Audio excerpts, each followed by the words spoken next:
En principio, en la época de Melgar, estamos hablando de fines del siglo XVIII y principios del XIX, los jóvenes no tenían los jóvenes inteligentes, preparados, capaces, no tenían otro futuro que el dedicarse o al estudio y a la preparación para ser sacerdotes o para ser militares en la Arequipa de esa época.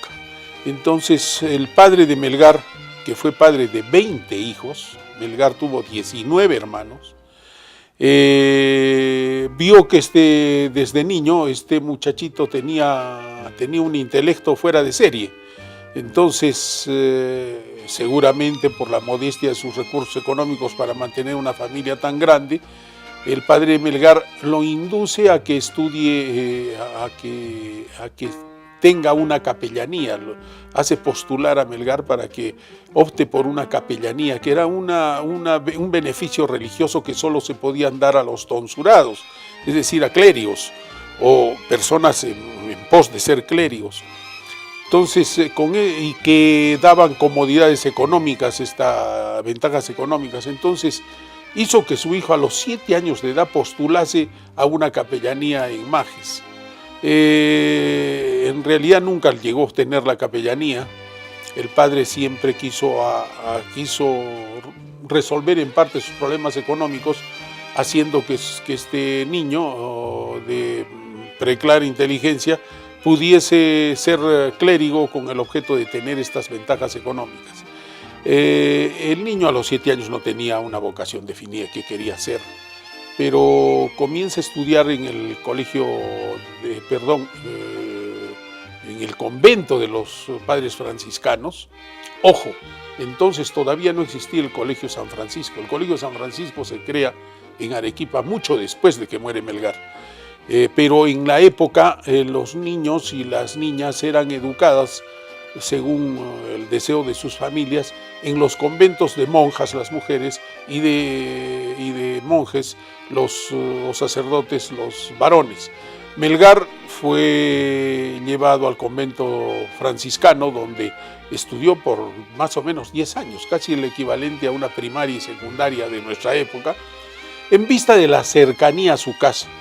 En línea recta de la casa de Melgar al convento franciscano sabemos que hay 4 cuadras.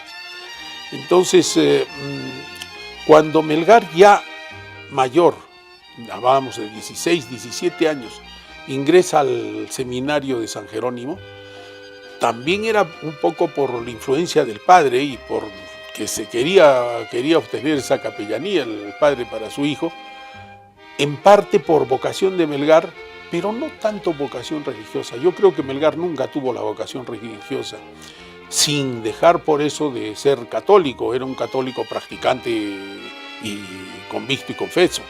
El asunto está en que Melgar vio que en el seminario de su época era la institución educativa más elevada que tenía Arequipa. Arequipa entonces no tenía los colegios antiguos que hasta la fecha hay. El Colegio Independencia se crea después de la muerte de Melgar, después de la independencia. El Colegio San Francisco igual, la Universidad San Agustín igual. En esa época no había instituciones educativas prácticamente.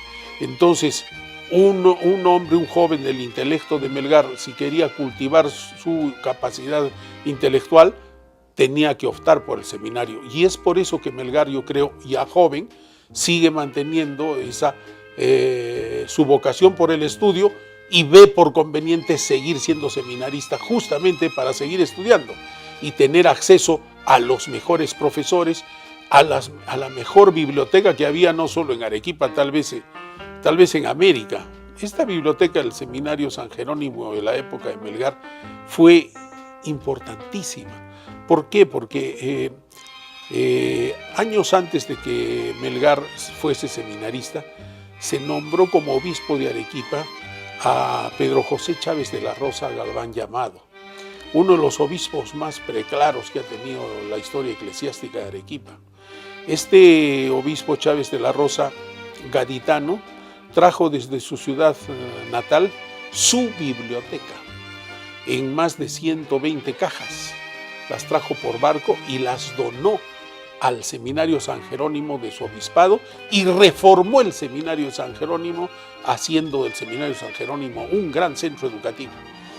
La biblioteca de Galván de Chávez de la Rosa era una biblioteca que tenía las novedades de la época, intelectuales de la época, con libros del enciclopedismo francés, con libros del positivismo inglés, etcétera, y por supuesto no se diga libros de literatura también, de filosofía, de teología, de política, que llegan al seminario. Con la reforma del seminario y con esa formidable biblioteca que impulsó Chávez de la Rosa, el seminario se convirtió en un semillero. Todos los jóvenes más capaces intelectualmente del sur, de lo que hoy llamamos el sur del Perú y Bolivia, venían al Seminario San Jerónimo a estudiar porque sabían que era el mejor centro para prepararse.